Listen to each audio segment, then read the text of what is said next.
اللہم صلی علی سیدنا محمد وعلی آل سیدنا محمد وبارک وسلم۔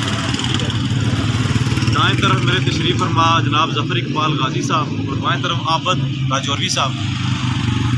یہ دو شخصیات مجھے ان کا تعارف کروانے کی ضرورت اس لیے بھی نہیں ہے، درد دل رکھنے والے لوگ ہیں اور ہر جگہ جہاں بھی عوام کے لیے مشکلات ہوں، عوام کے مسائل ہوں، وہاں پہ آپ کو ان شخصیات کی آواز آپ سنتے ہوں گے یقیناً۔ میں آج تھوڑا یہ جو احتجاجی دھرنا ہے جس میں یہ عابد راجوروی صاحب کا بہت مرکزی کردار ہے، میں بات نہیں کرنا چاہتا تھا، لیکن عابد راجوروی صاحب، ظفر اقبال غازی صاحب اور میرے محترم بھائی زاہد سلطانی صاحب، کیونکہ ان کا حکم ہے کہ آپ ضرور بات کریں۔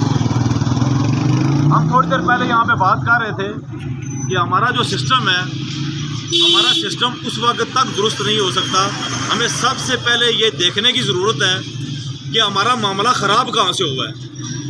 اگر آپ یہ دیکھنا چاہتے ہیں کہ آپ کا معاملہ خراب کہاں سے ہوا ہے، یہ ظلم و ستم، یہ اقربا پروری، یہ میرٹ کی پامالی، یہ لاقانونیت، یہ کرپشن، یہ جو ہمارے سروں پہ کرپٹ لوگ مسلط ہیں، اس کی بنیاد کیا ہے؟ اس کی بنیاد کیا ہے؟ اس کی وجہ کیا ہے؟ تو آپ کو جانا پڑے گا دور خلافت میں، جہاں خلافت کا نظام ٹوٹا تھا۔ آپ وہاں پہ جائیں، آپ مولانا مودودی کی کتاب خلافت و ملوکیت کا مطالعہ کریں، آپ خلفائے راشدین کی تعلیمات کا مطالعہ کریں، آپ خلفائے راشدین کے جو ادوار ہیں آپ ان کا مطالعہ کریں کہ انہوں نے اپنے اپنے دور میں کیسے خلافت کا نظام قائم کیا، اسلامی تعلیمات کی روشنی میں، آپ صلی اللہ علیہ وسلم کی تعلیمات کی روشنی میں انہوں نے اپنے کیسے کردار ادا کیا۔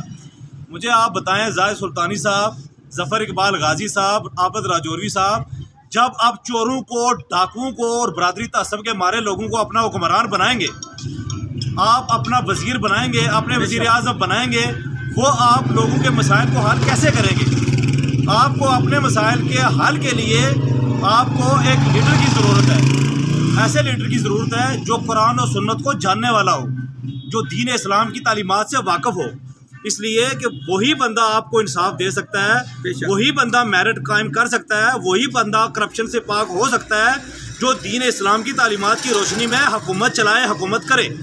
جب ہم بنیادی طور پر چوروں کو ہی اقتدار میں لائیں گے، جب بنیادی طور پر ہم ڈکیتوں کو آگے لائیں گے، جب ہم برادری تعصب کی بنیاد پر اپنی برادریوں کے لوگوں کو اپنا لیڈر بنائیں گے، مجھے آپ بتائیں کہ وہ کون سا میرٹ قائم کریں گے؟ یہاں پر سیاسی رشوت کے طور پر سیاسی اسکیمیں دی جاتی ہیں، یہاں پر سیاسی رشوت کے طور پر ملازمتیں دی جاتی ہیں۔ ایسے میں کتنا ٹائم ہو گیا، کتنے مہینے ہو گئے، عابد راجوروی چیخ رہا ہے، ظفر اقبال غازی چیخ رہا ہے، زاہد سلطانی صاحب آپ چیخ رہے ہیں، کھرٹے کا پریس کلب چیخ رہا ہے، کھرٹے کے صحافی چیخ رہے ہیں، کھرٹے کی عوام چیخ رہی ہے، لیکن کوئی سننے والا نہیں۔ اس کی بنیادی وجہ کیا ہے؟ اس کی وجہ یہ ہے کہ آپ کے اوپر جو بیٹھے ہوئے ہیں، جو لوگ آپ نے مسلط کیے ہوئے ہیں، ان کو پتہ ہے کہ ان کی ڈوریں جو ہیں وہ ہماری مٹھی میں ہیں، انہوں نے اپنے ایجنٹ رکھے ہوئے ہیں۔ یہاں پہ بے شمار لوگ، میں ایسے الفاظ استعمال نہیں کرنا چاہتا، جنہوں نے آپ دیکھیں کہ ہمارے معاشرے کے اندر تھانے والوں نے اپنے ٹوٹ رکھے ہوئے ہیں، محکمہ برقیات والوں نے اپنے ٹوٹ رکھے ہوئے ہیں، محکمہ مال والوں نے اپنے ٹوٹ رکھے ہوئے ہیں۔ جب ہر محکمے کے اندر ٹوٹ موجود ہیں تو میرٹ کی بنیاد پر کون کام کرے گا؟ جس عوام کے لیے آپ چیخ رہے ہیں، ان کے اندر حیا اور غیرت نام کی چیز نہیں ہے۔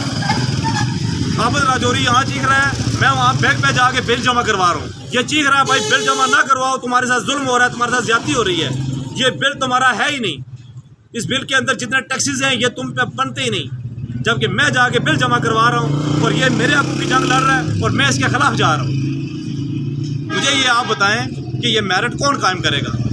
میرٹ وہی لوگ قائم کریں گے جب آپ میرٹ کی بنیاد پہ اپنی لیڈرشپ کو مرزیاں پر لائیں گے۔ آپ کی لیڈرشپ وہ سب چور اور ڈاکو آپ نے لائے ہوئے ہیں میدان کے اندر، آپ نے برادری تعصب کے مارے ہوئے، کسی نے راجپوت لایا ہوا ہے، کسی جاٹ نے جاٹ کو لایا ہوا ہے، کسی گجر نے کسی گجر کو لایا ہوا ہے، تو ایسی بنیاد پر آپ کو کون انصاف دے گا؟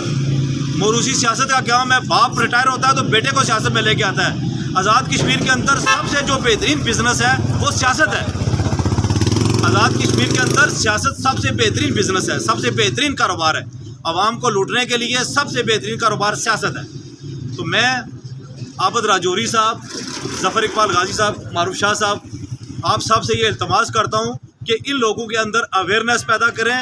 جس وقت تک آپ اپنا دین نہیں پڑھیں گے، جس وقت تک آپ اپنا دین نہیں پڑھیں گے. تھوڑی دیر پہلے میرے بھائی احمد راجوری صاحب کہہ رہے تھے کہ مجھے امام حسین علیہ السلام کی حجت تمام کرنی ہے. ہمیں امام حسین علیہ السلام کا فلسفہ پڑھنا پڑے گا. امام حسین علیہ السلام کو پتہ تھا کہ یزید فاسق ہے, یزید فاجر ہے, وہ دین اسلام سے ہٹ چکا ہے, وہ اللہ کی حدود کو کراس کر رہا ہے. امام حسین علیہ السلام نے سب کو پکارا کہ آؤ میرا ساتھ دو, اس کے خلاف جہاد کریں. جب امام حسین علیہ السلام کا کسی نے ساتھ نہیں دیا تو امام حسین علیہ السلام اپنے قبیلے کو, اپنے بھائیوں کو, اپنے بیٹوں کو لے کر میدان میں چلے گئے, اپنی خواتین کو لے کے میدان میں چلے گئے. امام حسین ایک ہی ٹائم میں امام حسین علیہ السلام پر تمام مصیبتوں نے آگے انہیں گھیر لیا تھا, لیکن امام حسین علیہ السلام نے ایک قدم پیچھے نہیں ہٹے. امام حسین علیہ السلام کو کہا گیا کہ آپ یزید کی بیعت کریں.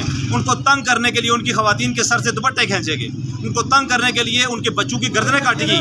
آخر دم تک سب سے آخر پر امام حسین علیہ السلام کو اس لیے شہید کیا گیا کہ سب سے اس کے سامنے اس کے بھائیوں کو قتل کریں گے, ان کے سامنے ہم ان کے بیٹوں کو ذبح کریں گے تو ان کی قدم یہ جھک جائیں گے ہمارے آگے. کیا امام حسین علیہ السلام جھکے تھے؟ نہیں, امام حسین علیہ السلام نہیں جھکے. ظالم کے سامنے امام حسین علیہ السلام نہیں جھکے. مجھے بے شمار لوگ, مجھے ظفر اقبال غازی صاحب, بے شمار لوگ, بے شمار دوست مجھے اکثر پوچھتے رہتے ہیں آپ شیعہ ہیں, سنی ہیں, وہابی ہیں, آپ کا مسئلہ کیا ہے؟ تو میں ان کو صرف ایک جواب دیتا ہوں. میدان کربلا کے اندر دو لشکر سامنے آئے, دو مسلک سامنے آئے.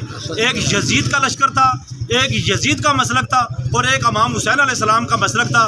تو میں سب کو یہ کہتا ہوں الحمدللہ ثم الحمدللہ, میں حسینی ہوں, ٹھیک ہے. اور حسین علیہ السلام کے ماننے والوں کی سب سے بڑی خوبی یہ ہے کہ وہ باطل کے سامنے نہ سر جھکاتے ہیں, نہ باطل کے ہاتھ پر